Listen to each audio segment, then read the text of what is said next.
સૌ વાલા મિત્રોને જય સિયારામ। હું દુષ્યંત પાઠક શ્રી હનુમાનજી દાદાની અસીમ કૃપાથી એક નવા વિડીયો સાથે આપની સેવામાં હાજર છું। તો વાલા મિત્રો, આજનો ઉપાય આ વિષયની અંદર તારીખ છે 8મી મે 2026 અને વાર છે શુક્રવાર। પંચાંગની જો વાત કહી તો વૈશાખ મહિનો ચાલી રહ્યો છે, શુક્લ પક્ષ ચાલી રહ્યો છે। આ વૈશાખ મહિનો અને કૃષ્ણ પક્ષ ચાલી રહ્યો છે। ઉત્તરસાડા નક્ષત્ર શુભ યોગ છે। મકર રાશિનો ચંદ્ર અને મેષ રાશિનો સૂર્ય છે। વાલા મિત્રો, અશુભ સમયની વાત કરું તો રાહુકાળ સવારે 10:45 થી 12:24 સુધી છે અને યમગંટ બપોર 3:40 થી 5:18 સુધી છે। આ બે સમય અશુભ સમય કહેવાય। અશુભ સમયની અંદર કોઈ પણ પ્રકારનું શુભ કાર્ય અને શુભ યાત્રા ન થાય। શુભ કાર્ય અને શુભ યાત્રા કરવા માટે કોઈ સારું ચોગડિયું, સારું મુહૂર્ત લેવું જોઈએ, જેમાં ઉત્તમ અભિજીત મુહૂર્તનો સમય સવારે 11:57 થી બપોરે 12:50 સુધી છે। આ સમયની અંદર તમે કોઈ પણ પ્રકારનું શુભ કાર્ય અને શુભ યાત્રા કરી શકો। વાલા મિત્રો, વાત કરીશું આજના ઉપાયની। તો આજના ઉપાયની અંદર વહેલી સવારે સ્નાન કરવા બેસો તે પહેલા 50 ગ્રામ દૂધ લેવાનું, એની અંદર 2 ચમચી હળદર પધરાઈ અને એની પેસ્ટ બનાવવાની। દૂધ અને હળદર 2 મિક્સ કરીને પેસ્ટ બનાવી દેવાની। ત્યાર પછી નાવા બેસો, શરીરને ભીનું કરી દો અને ત્યાર પછી પેલી પેસ્ટ લગાડો। માથાના વાળમાં, પગના તળિયામાં પેસ્ટ લગાડવાની નથી। બાકી બધી જ જગ્યાએ તમે હળદરની જે પેસ્ટ બનાવી હોય તે લગાડી શકો। ત્યાર પછી તમે ચોખ્ખા પાણીથી નાહજો, સાબુ અને શેમ્પૂનો ઉપયોગ પણ કરી શકો છો। એકવાર પેસ્ટ લગાડી દીધી, સ્નાન થઈ ગયું, ત્યાર પછી તમે જ્યારે અંડરગાર્મેન્ટ્સ પહેરો અથવા ઉપરના બી કપડાં પહેરો ત્યારે તમારી પાસે જે પણ સેન્ટ અને સ્પ્રે હોય તેનો ભરપૂર ઉપયોગ કરો। ભરપૂર સેન્ટ અને સ્પ્રે બરાબર લગાડો શરીરના બધા જ કપડા ઉપર। તમારી પાસે જો દેશી અત્તર હોય તો તમારા અંગૂઠાની નીચે આ ગાદીનો ભાગ છે જમણા હાથનો, એ જમણા હાથના અંગૂઠાની નીચેના આ ગાદીના ભાગમાં તમારે અત્તર લગાડીને આ રીતે ડાબા હાથના અંગૂઠાથી ઘસવાનું છે। બસ આટલું જ કાર્ય છે। ત્યાર પછી સીધા સંધ્યાકાળે પશ્ચિમ દિશા તરફનું મુખ રાખી શ્રી હનુમાનજી દાદાને એક કાગભૂષણની રામાયણજીનો પાઠ અને એક હનુમાન ચાલીસાનો પાઠ દાદાને અર્પણ કરવાનો। રાત્રે સૂતા પહેલા પોતાની જ પથારીમાં બેસવાનું, પલાઠી વાળવાની। ઓમ કૃષ્ણાય વાસુદેવાય હરે પરમાત્મને પ્રણત ક્લેશનાશાય ગોવિંદાય આ મંત્ર યથાશક્તિ જપવાનો। તો આ હતો આજનો ઉપાય। જે મારા વાલા મિત્રનો જન્મદિવસ 8મી મે 2026 શુક્રવારના દિવસે આવ્યો છે, એ બધા જ વાલા મિત્રોને મારા તરફથી જન્મદિવસની શુભકામના। શ્રી હનુમાનજી દાદા તમારી બધી મનોકામના પૂર્ણ કરે, બલ બુદ્ધિને વિદ્યા આપે, સાથે તમારું અને તમારા પરિવારનું રક્ષણ કરે। વાલા મિત્રો,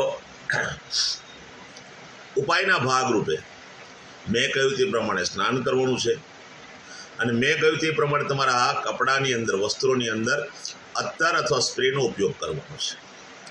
ત્યાર પછી ગૌશાળાએ જવાનું, ગાયોની સેવા કરવાની, ગાયોને લીલું ઘાસનું દાન આપવાનું, તમારે ત્યાં ભોજન જે બન્યું હોય તે ભોજન ગાયોને અર્પણ કરવું। આટલું કાર્ય થઈ જાય પછી જ્યારે સંધ્યાકાળ થાય ત્યારે કોઈ પણ ગળી વસ્તુ, ખાંડવાળી વસ્તુ, ખાંડમાંથી બનેલી વસ્તુ, કોઈ પણ મીઠાઈ તમારે નાના નાના બાળકોને, જરૂરિયાતમંદ વ્યક્તિઓને, શ્રમિકોને, વૃદ્ધ વડીલોને બધાને વહેંચવાની છે। તમારી પાસે કશું જ ના હોય તો એક ચપટી તમે ખાંડ આપશો તો પણ ઉત્તમ પરિણામ મળશે। બીજી એક પ્રાર્થના કરું છું, તમે આજે સંધ્યાકાળ પછી કોઈ પણ મહાલક્ષ્મી માતાના મંદિરે જઈને તમે માતાજીના દર્શન અવશ્ય કરજો। જો મંદિર સુધી ન પહોંચાય તો તમારા ઘરમાં શ્રી મહાલક્ષ્મી માતાની છબી હોય તો એને પ્રણામ કરજો, એને દીપ અને ધૂપ કરજો। બહુ જ વર્ષ ઉત્તમ રીતે પસાર થશે। જેની મેરેજ એનિવર્સરી 8મી મે 2026 શુક્રવારના દિવસે છે, તો બધા જ વાલા મિત્રો સવારે સ્નાન કરી વડીલોના ચરણ સ્પર્શ કરી આશીર્વાદ મેળવી લે। ત્યાર પછી ગૌશાળાએ જાય, ગાયોની સેવા કરે, ગાયને લીલું ઘાસનું દાન આપે, પોતાના ઘરે ભજન બન્યું હોય તે ભોજન પણ ગાયોને અર્પણ કરે।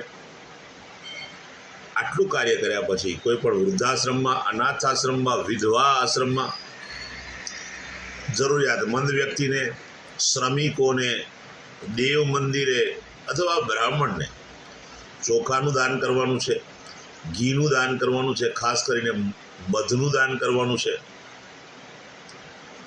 ત્યાર પછી તમારે દહીંનું દાન કરવાનું છે, શાકભાજીનું દાન કરવાનું છે. બસ આખું વર્ષ આનંદ સહિત પતિ અને પત્નીનું પૂર્ણ થશે.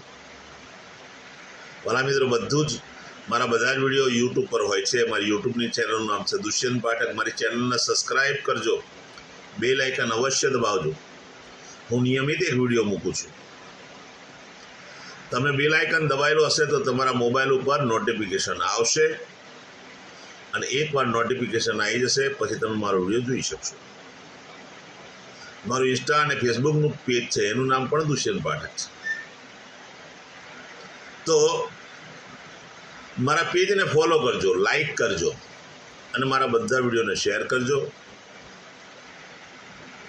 કોઈ જરૂરિયાતમંદ સુધી આ વિડીયો પહોંચે, બસ મારી એ લાગણી છે. હું નિયમિત એક વાત કહું છું કે મારો વિડીયો જોવાથી કે ઉપાય કરવાથી 24 કલાક કે 48 કલાકમાં પરિણામ નહીં મળે, પણ નિયમિત જો તમે મારા કયા મુજબ ઉપાય કરશો તો તમારા જીવનમાંથી સંઘર્ષ, દુઃખ, પીડા, ચિંતા, ટેન્શન ઓછું થશે, ગ્રહો બેલેન્સ થઈ જશે. ત્યારે તો વાલા મિત્રો, નવા વિડીયો ફરીથી મળીશું. આપ સૌને મારા જય જય સિયારામ.